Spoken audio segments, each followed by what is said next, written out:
우리 좌우 앞뒤로 한번 인사 나누실까요? 잘 오셨습니다. 네, 사랑합니다. 네, 다시 한번 말씀해 주실까요? 사랑합니다. 여러분, 사랑합니다라고 인사를 두 번이나 제가 부탁을 드렸는데, 여러분은 예수님을 정말로 사랑하십니까? 정말로 사랑하십니까? 어, 저는 이 사랑이라는 것을 생각을 하면 조금 무섭다는 생각이 듭니다. 왜냐면은 제가 연애할 때는 참 많이 사랑한다, 사랑한다. 제 아내 될 사람이었죠. 그 당시에는 지금의 아내에게 많이 그렇게 고백을 했던 것 같습니다. 그런데 살아오다 보니까 이 사랑한다라는 말이 얼마나 무거운 말인지를 점점 시간이 지나면 지날수록 알게 되는 것 같습니다. 이 사랑한다라는 말은 오늘 고백하지만 내 과거와 그 사람과 함께 했던 모든 과거와 앞으로 해야 할 모든 미래까지 합쳐져서 내가 너를 책임지겠다. 당신과 함께 하겠다. 내가 변치 않겠다. 라는 고백이기 때문입니다. 이렇게 제가 아내를 사랑한다 말을 해놓고 만약입니다. 10년 후에 제가 다른 사람을 사랑한다라고 한번 생각을 해보십시오. 그러면 지금까지 사랑한다라고 수백 번, 수천 번 되뇌어 봤자 그 말은 헛것이 될 것입니다.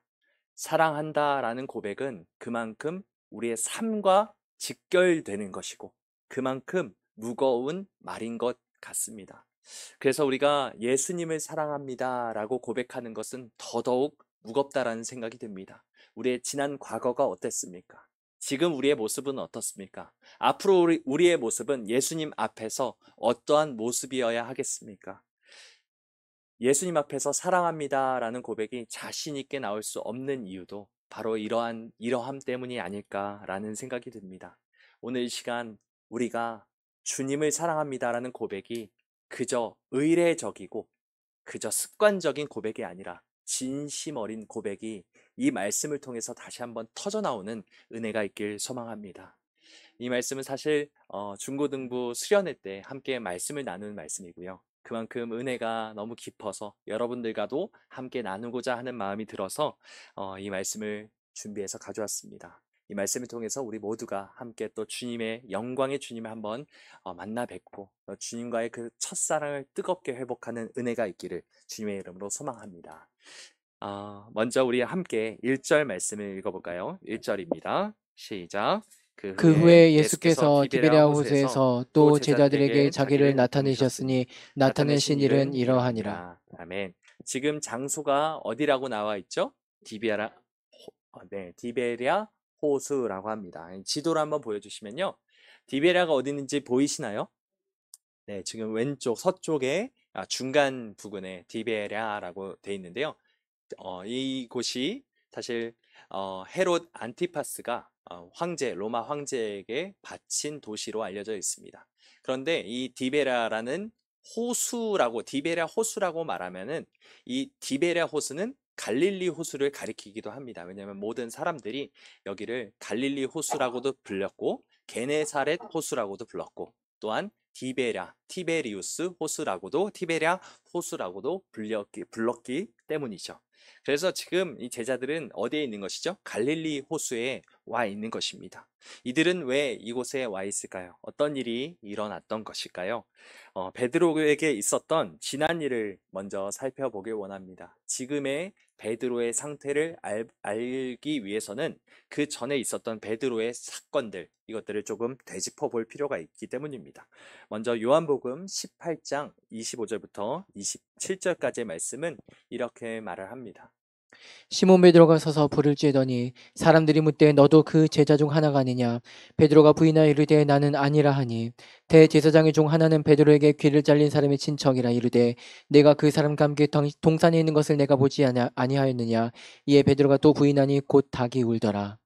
네, 지금 베드로가 뭘 하고 있는 장면이죠?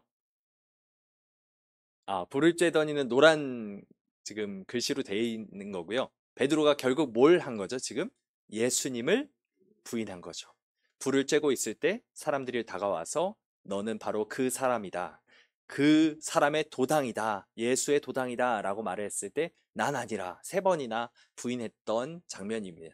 그런데 여기서 불을 쬐더니에서 이 불이라는 것이 다음을 넘겨주시면은 안드라키아라는 헬라어입니다. 이것을 한번 꼭 기억해 주시길 부탁을 드립니다. 불은 안드라키아라고 지금 나와 있다고 말씀을 드렸죠. 그리고 마태복음 26장을 한번 보시면은 이렇게 말씀합니다. 마태복음 26장입니다. 베드로가 맹세하고 또 부인하여 이르되 나는 그 사람을 알지 못하노라 하더라. 조금의 곁에 섰던 사람들이 나와 베드로에게 이르되 너도 진실로 그 도당이라 내 말소리가 너를 표명한다 하거늘 그가 저주하며 맹세하여 이르되 나는 그 사람을 알지 못하노라 하니 곧 다 기울더라. 아멘. 여기서도 보면은 베드로가 두 번이나 맹세를 합니다. 내가 맹세한다. 맹세한다. 나는 그 사람이 아니다. 난 예수라는 작자를 모른다. 계속해서 부인을 하죠. 심지어는 74절을 보니까 저주를 하며 그렇게 말을 합니다. 내가 예수를 아는 자라면 내가 천벌을 받아 마땅한 자로다. 이렇게 말을 했는지 모르겠습니다. 예수를 저주했는지도 모르겠습니다. 누구를 저주했든 이것은 참 아주 너무 심한 그런 베드로의 행동이 아닌가라는 생각이 듭니다. 누가복음 22장도 베드로가 부인하는 장면이 나옵니다. 이것도 한번 읽어주실까요? 베드로가 이르되 이 사람아 나는 네가 하는 말을 알지 못하노라 하고 아직 말하고 있을 때 닭이 고들더라. 주께서 돌이켜 베드로를 보시니 베드로가 주의 말씀 곧 오늘 닭 울기 전에 내가 세 번 나를 부인하려 하심에 생각나서 밖에 나가서 심히 통곡하니라. 지금 그렇게 세 번이나 부인하고 저주하며 맹세하고 있던 그때 뭐가 울죠? 닭이 웁니다. 그러면서 예수님께서 베드로를 돌이켜 쳐다보십니다. 베드로와 눈이 마주쳤을까요? 예수님의 표정은 어땠을까요? 아주 환한 표정? 분노의 울그락불그락한 표정이었을까요? 그렇진 않았을 거라 생각합니다. 이미 아셨기 때문이죠. 베드로가 이미 부인할 거라는 것을 다 아셨고, 그렇게 된 것에 대해서 슬픈 표정이 아니었을까요? 그 후에 예수님께서 십자가에 달려 죽으십니다. 모든 제자들은 대제사장의 추적을 피해서 잠적해버리고 말죠. 그러다가 시간이 지나 베드로와 여러 제자들이 갈릴리로 가게 됩니다. 부활하신 예수 그리스도를 만났고, 그로 인해서 갈릴리로 먼저 가겠다라고 말씀하신 예수님의 그 말씀을 따라서 갈릴리로 간 것 같습니다. 그때 베드로의 심정은 어땠을까요? 3절 말씀은 이렇게 베드로의 심정을 조금은 묘사하고 있습니다. 시몬 베드로가 나는 물고기 잡으러 가노라 하니 그들이 우리도 함께 가겠다 하고 나가서 배에 올랐으나 그날 밤에 아무것도 잡지 못하였더니 아멘. 제자들은 이미 부활하신 예수 그리스도를 만난 후입니다. 천사들이 말하기를 예수께서 이미 갈릴리로 먼저 가시겠다라고 주었기 때문이죠. 그래서 지금 제자들은 갈릴리에 와 있습니다. 하지만 여전히 이들은 믿지 못하는 것 같습니다. 예수님을 만나 뵈었지만, 부활하신 예수님을 만나 뵀지만, 여전히 그들의 사명은 그 상태에서 완전히 사명이 무너져 있는 것들을 보게 됩니다. 왜냐면 나는 물고기 잡으러 가노라. 물고기 잡으러 가노라. 이 말에 대해서 우리가 조금 더 생각을 해봐야 할 것 같습니다. 여러분의 성경을 한번 3절 하반절부터 6절까지의 말씀 한번 보실까요? 요한복음 21장 3절 하반절부터 6절까지 보시면은 이렇게 말씀합니다. 시몬 베드로가 나는 물고기 잡으러 가노라 이렇게 말하니까 어떻게 되죠? 배에 함께 제자들이 나도 가겠다라고 하면서 함께 오릅니다. 그리고 그날의 밤에 그물을 내리죠. 그리고 나서 사절을 보시면은 예수님이 나타나십니다. 하지만 그 제자들은 예수님인 줄 알지 못하죠. 그러면서 5절은 이렇게 말합니다. 예수님께서 얘들아 너에게 고기가 있느냐? 대답하되 없나이다 이렇게 말을 하죠. 6절을 보시면 그물을 배 오른편으로 던지라 그리하면 잡으리라 이렇게 말씀하고 있습니다. 여러분 이게 많이 본 장면이죠. 혹시 어느 장면에서 이것이 일어난 줄 아십니까? 누가복음 5장에서 예수님께서 베드로와 제자들을 부르실 때, 제자 삼으실 때 이것을 먼저 말씀하셨고, 이렇게 말씀하셨고, 배를 깊은 데로 가서 그물을 던지라. 이렇게 말씀하셨던 그 장면이 오버랩되는 장면입니다. 그렇게 예수님께서 이 곳에 나타나셔서 그렇게 사명을 잃어버리고 물고기를 잡고 있는 자들에게 다시 한번 내가 물고기가 아니라 사람을 낚는 어부가 될 것이다 라고 하셨던 그 사명을 주셨을 때로 다시 한번 되돌아가게 하고 계시는 것이죠. 그리고 나서 예수님께서 뭐 하나를 준비하고 계십니다. 12절을 보시면 이렇게 나와 있죠. 우리 함께 읽어볼까요? 시작. 예수께서 예수께서 이르시되 이르시되 와서 와서 조반을 조반을 먹으라 먹으라 하시니 하시니 제자들이 주님이신 줄을 아는 고로 아는고로 당신이 당신이 누구냐 누구냐 감히 감히 묻는 묻는 자가 자가 없더라. 와서 조반을 먹으라 이렇게 말씀하고 있습니다. 여러분 베드로의 입장에서 이것을 한번 생각해 보십시오. 자신의 안위를 위해 스승을 아니 자기 주인님을 버리고 부인하고 저주하고 맹세하였던 이 제자에게 하신 이 예수님의 한마디가 무엇이었습니까? 와서 조반을 먹으라. 우리 지금 언어로 하면 뭘까요? 밥 먹자 이 말이겠죠. 밥 먹자. 얘들아 밥 먹자. 부모님의 마음이 아닐까요? 아무리 부모님의 마음을 갈기갈기 찢어놓는 자식이 있다 할지라도 부모는 한결같이 그 자녀를 보고 그 자녀를 위해서 따뜻한 밥 한 상을 차려놓는 그 부모님의 마음이 지금 예수님의 12절에서 예수님의 행동에서 드러나고 있는 듯 보입니다. 시편 23편 5절부터 6절 말씀은 이렇게 말합니다. 주께서 내 원수의 목전에서 내게 상을 차려주시고 기름을 내 머리에 부으셨으니 내 잔이 넘치다이다. 여러분 지금 주님께서 내 원수의 목전, 눈 앞에서 내게 상을 차려주고 계십니다. 여기서 상은 밥상을 말하죠. 그러니까 지금 베드로는 원수의 손아귀에 예수 그리스도를 모른다 부인하며 저주하며 맹세하였던 그 원수의 손아귀에 들어가 있는 상태입니다. 여전히 죄책감과 패배감에서 나는 이제 틀렸어. 나는 이제 글렀어. 계속해서 그렇게 자기 연민과 자기 혐오에 빠져 있는 베드로에게 찾아오셔서 그 원수의 목전에서 상을 차려주고 계시고 다시 한번 기름을 그 머리에 붓고 계시는 것이죠. 여러분, 예수님께서는 이렇게 우리가 넘어질 때 다시 한번 찾아오셔서 부모님의 마음으로 우리에게 원수의 목전에서 상을 차려주시고 다시 한번 용기와 위로를 북돋아 주시는 분이심을 믿으시길 바랍니다. 여러분 9절 말씀을 보면은 예수님께서 차려놓으신 이 상의 메뉴가 뭘까요? 밥상의 메뉴 뭐죠? 생선과 떡입니다. 떡과 물고기. 떡과 물고기. 뭐가 생각나시나요? 오병이어가 생각나시죠? 물고기와 떡. 여러분 오병이어의 사건이 조금 오버랩 되는 듯 보입니다. 오병이어 후에 하신 예수님의 말씀이 뭔지 아십니까? 요한복음 6장을 보시면 이렇게 나와 있습니다. 6장 53절부터 58절까지의 말씀입니다. 요한복음 6장 53절에서 58절입니다. 한번 우리 성경을 한번 찾아보실까요? 예수께서 이르시되 내가 진실로 진실로 너에게 이르노니 인자의 살을 먹지 아니하고 인자의 피를 마시지 아니하면 너희 속에 생명이 없느니라. 내 살을 먹고 내 피를 마시는 자는 영생을 가졌고 마지막 날에 내가 그를 다시 살리리니 내 살은 참된 양식이요 내 피는 참된 음료로다. 내 살을 먹고 내 피를 마시는 자는 내 안에 거하고 나도 그의 안에 거하나니 살아계신 아버지께서 나를 보내심에 내가 아버지로 말미암아 사는 것 같이 나를 먹는 그 사람도 나로 말미암아 살리라.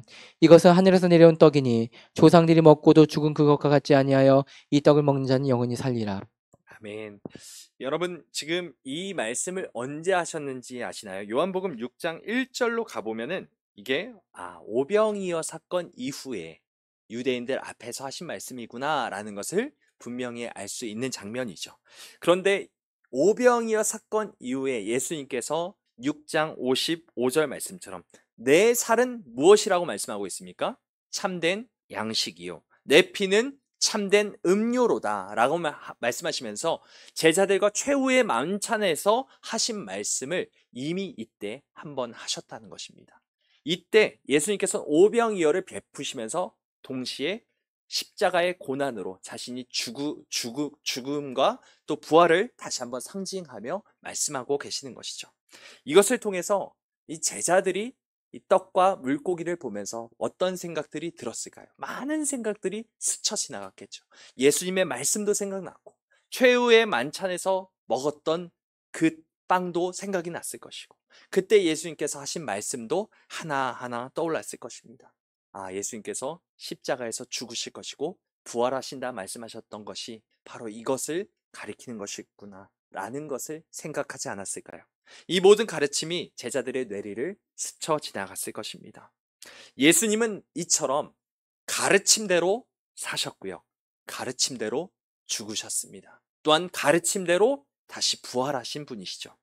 그렇지만 베드로는 어땠습니까? 나는 결코 당신을 부인하지 않습니다. 나는 다른 사람 다 당신을 버려도 저는 절대로 당신을 버리지 않겠습니다. 라고 장담했지만 그 장담은 너무나도 허무하게 깨지고 말았죠. 여러분, 이렇게 베드로는 말만 앞섰습니다. 내가 당신을 사랑합니다. 라고 입술로는 고백했는지 모릅니다. 하지만 그 입술의 고백, 그 사랑은 너무나도 허무하게 흩어져 가고 말았죠. 그렇게 사랑에 실패한 베드로, 그렇게 사명에 실패한 베드로 앞에 예수님께서 다시 말씀하시고 계십니다. 우리 함께 15절부터 17절까지의 말씀 함께 읽어보겠습니다. 15절부터 17절 말씀입니다. 함께 읽어볼까요? 시작. 그들이 두반 먹은 후에 예수께서 시몬 베드로에게 이르시되 요한의 아들 시몬아 내가 이 사람들보다 나를 더 사랑하느냐 하시니 이르되 주님 그러하나이다. 내가 주님을 사랑하는 줄 주님께서 아시나이다. 이르시되 내 어린 양을 먹이라 하시고 또 두 번째 이르시되 요한의 아들 시몬아 내가 나를 사랑하느냐 하시니 이르되 주님 그러하나이다. 내가 주님을 사랑하는 줄 주님께서 아시나이다. 이르시되 내 양을 치라 하시고 세 번째 이르시되 요한의 아들 시몬아 내가 나를 사랑하느냐 하시니 주께서 세 번째 내가 나를 사랑하느냐 하심으로 베드로가 근심하여 이르되 주님 모든 것을 아시오매 내가 주님을 사랑하는 줄을 주님께서 아시나이다. 예수께서 이르시되 내 양을 먹이라. 아멘. 여러분, 지금 예수님께서 몇 번 네가 나를 사랑하느냐 묻고 계십니까? 3번 물으십니다. 여러분, 잘 아는 사실도 계속 반복해서 물어보면 어떻게 되죠? 긴가민가해지죠. 자신이 없어집니다. 그런데 지금 베드로의 심정은 어떻습니까? 내가 사랑하는 주를 배신했다. 저주했다. 그렇게 맹세했다. 나 부인을 3번이나 했다. 이렇게 패배감과 자기 혐오감에 휩싸여 있는 상태인데 지금 예수님께서 한 번 물으시는 것도 아니고 3번이나 네가 나를 사랑하느냐 반복해서 물으셨을 때 베드로의 마음은 어땠을까요? 얼마나 추궁하는 듯 보이고 신문하는 듯 느껴졌겠습니까? 그런데 여러분, 여기서 9절 말씀으로 우리 한번 가볼까요? 9절 말씀을 보시면 이렇게 나와 있습니다. 육지에 올라보니 뭐가 있어요? 숯불이 있습니다. 이 숯불이 안드라키아입니다. 안드라키아. 아까 우리가 요한복음 18장에서 불을 쬐고 있는 베드로, 예수님께서 신문당하시던 그 장소에서 불을 쬐고 있을 때 그 불이라는 단어가, 헬라어 단어가 안드라키아고요. 여기 21장의 숯불이라는 단어가 안드라키아입니다. 신약에서 단 2번밖에 안 나오는 단어죠. 이 사도 요한은 의도적으로 이 단어를 이렇게 2번만, 딱 2번만 사용하고 있는 것입니다. 예수님이 신문당하실 때 불을 쬐고 있던 베드로. 그런데 여종의 말에 3번이나 내가 그를 모른다. 나는 그를 모른다. 나는 그를 모른다. 라고 3번이나 부인했죠. 그런데 예수님께서는 불을 피워놓으시고 숯불을 피워놓으시고 3번이나 네가 나를 사랑하느냐? 라고 묻고 계십니다. 여러분, 집요할 정도로 베드로의 트라우마를, 상처를 건들고 계시는 것이죠. 여러분, 회복이라는 것은 회피한다고 되는 것이 결코 아닙니다. 도망간다고 회복될 수 없습니다. 나의 패배감은 내 사명을 잘 감당하지 못하고 내가 쓰러졌고 넘어졌다는 것에 대한 자기 혐오감은 결코 도망간다고 해서 회복되는 것이 아닙니다. 직면해야 합니다. 그 상처를 직면하고 영광의 주님을 만나 뵙는 순간 그때야, 그제서야 그것이 비로소 회복되는 것이죠. 베드로는 도망가려 했죠. 하지만 예수님은 그런 그를 찾아오셔서 현실을 직면하게 하셨습니다. 회복하려면 현실을 직면하고 이겨내고 극복해야 하는 법입니다. 여러분, 지금 예수님께서 3번이나 네가 나를 사랑하느냐라고 물으시는 이 장면은 마치 연인이, 사랑하는 연인이 그 상대방에게 오빠 나 사랑해? 정말 사랑해? 정말 사랑해? 라고 묻는 듯 보입니다. 이 말은 무엇일까요? 오빠 나 사랑해? 라고 물었다면 이것은 다시 말해 무엇을 말합니까? 나는 당신을 사랑해요. 라는 뜻이죠. 내가 정말로 이렇게 사랑하는데 당신은 정말 내 마음처럼 그렇게 사랑하고 있나요? 라는 것을 확인하고자 하는 제스처가 아닐까요? 마치 예수님은 베드로에게 나는 이렇게 사랑하는데 너는 날 그렇게 사랑하느냐? 라고 묻는 듯 보입니다. 예수님은 베드로에게 자신의 깊은 사랑을 고백하고 계시고 베드로 역시도 예수님과 동일한 마음으로 자신을 바라봐 주길 원하시는 그 마음을 가지고 그렇게 3번이나 묻고 계시는 것이죠. 여러분, 내가 주님을 배반했다 하는 그 자괴감 이런 것들을 다 내려놓고 내 앞에 계시는 주님의 얼굴을 똑바로 바라보고 내가 주님만을 사랑합니다 라고 고백하는 저와 여러분 모두가 되기를 주님의 이름으로 소망합니다. 우리 지금 보시면은 베드로가 내가 주님을 사랑합니다 라고 3번 또 그렇게 반복해서 고백할 때 예수님께서 하신 말씀이 무엇이죠? 내 양을 먹이라, 내 양을 치라, 내 양을 먹이라 3번이나 이렇게 말씀하십니다. 여러분, 예수님이 어떤 분이십니까? 요한복음 10장을 보시면 이렇게 말을 하고 계십니다. 나는 선한 목자라 이렇게 말씀합니다. 나는 내 양을 알고 양도 나를 아는 것이 아버지께서 나를 아시고 내가 아버지를 아는 것 같으니 나는 양을 위하여 뭘 버리노라? 목숨을 버리노라 라고 말씀하고 계시죠. 예수님께서는 자신의 양떼를 위해서 자신의 목숨을 버리셨습니다. 그런데 그 소중한 양떼를 지금 누구에게 맡겨놓고 계십니까? 베드로, 그것도 자신을 3번이나 부인하고 모른다 말하며 저주하며 맹세했던 그 베드로에게 다시 한번 맡겨주시는 거죠. 우리가 여전히 하나님 앞에서 신뢰감이 없게끔 행동할 때에도 우리가 여전히 사명을 잘 감당하지 못한 그 시점에도 우리가 죄로 인해서 넘어지고 원수의 목전에 떨어졌고 그 원수의 소나기 아래 그렇게 놀이개가 되어 있는 그때도 예수님께서는 다시 그 원수의 수중에 놓여 있는 우리를 찾아와 주시고 우리를 건져내시고 우리에게 사명을 회복시켜 주시는 분이심을 우리가 함께 믿기를 원합니다. 여러분, 사랑을 먼저 말씀하시고 사명을 주십니다. 사랑을 회복시켜 주시고 예수 그리스도와의 사랑을 먼저 회복시키신 후에 사명을 맡겨 주십니다. 여러분, 꼭 기억하실 것은 사랑이 회복돼야, 예수 그리스도와의 사랑이 온전해져야 사명을 잘 감당하는 줄 믿습니다. 사랑 없이 사명 없습니다. 사랑해야만 사명 감당할 수 있습니다. 여러분, 일이 중요한 것이 아닙니다. 정말 중요한 것은 예수 그리스도와의 사랑이 중요합니다. 이것을 꼭 기억하시길 원합니다. 마지막으로 우리 18절을 한번 보실까요? 18절을 보시면 이렇게 말씀합니다. 내가 진실로 진실로 내게 이르노니 내가 젊어서는 스스로 띠띠고 원하는 곳으로 다녔거니와 늙어서는 내 팔을 벌리리니 남이 내게 띠띠우고 원하지 아니한 곳으로 데려가리라. 여기서 보시면 젊어서는, 늙어서는 이렇게 두 개를 대조하고 있죠. 젊어서는 뭐하고 다녔습니까? 베드로가 스스로 띠띠고 다녔습니다. 그 당시에 유대인들이 입는 옷이 이렇게 늘어지는 옷이죠. 그래서 마지막 의복의 완성이 이렇게 띠를 띠는 것이었습니다. 그런데 스스로 띠를 띠는 것, 결국 나의 힘을 가지고 다녔다는 것이죠. 그리고 원하는 곳으로 다녔습니다. 내 마음대로 살았습니다. 그렇게 살았던 베드로지만 늙어서는 어떻게 합니까? 팔을 벌리고 남이 띠띠우고 그리고 원하지 아니하는 곳으로 데려간다라고 말하고 있습니다. 나의 힘, 나의 뜻이 아니라 타인의 힘, 타인의 뜻대로 끌려가는 삶을 살아가게 될 것이다 말하고 있는 것입니다. 여러분, 예수님의 삶이 어땠습니까? 예수님은 결코 자신의 힘대로, 자신의 뜻대로 살지 않으셨습니다. 오직 아버지의 원대로, 아버지의 뜻대로 사셨죠. 겟세마네 동산에서 그렇게 피땀을 흘려가면서 기도하셨을 때 나의 원대로 마옵시고 아버지의 뜻대로 되길 원합니다 라고 고백하신 분이 바로 예수님이십니다. 이것이 예수님의 삶이고 제자의 삶이 바로 이러한 삶입니다.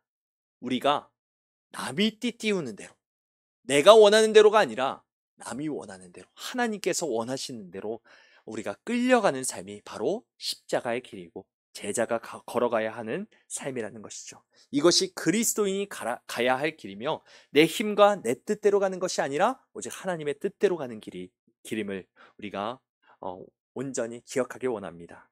내 힘이 있든 없든, 내가 원하든 원치 않든 그저 나의 주인이신 하나님의 뜻에 따라서 순종함으로 끌려가는 것, 이것이 바로 그리스도인의 삶이 아닐까요? 여러분, 이거 보시면은 내 팔을 벌리리니 라고 18절에 말을 하고 있습니다. 내 팔을 벌리리니. 이것이 19절의 말씀을 보시면 그가 어떠한 죽음으로 하나님께 영광을 돌릴 것을 말씀하고 계신다라고 말씀하고 계시죠.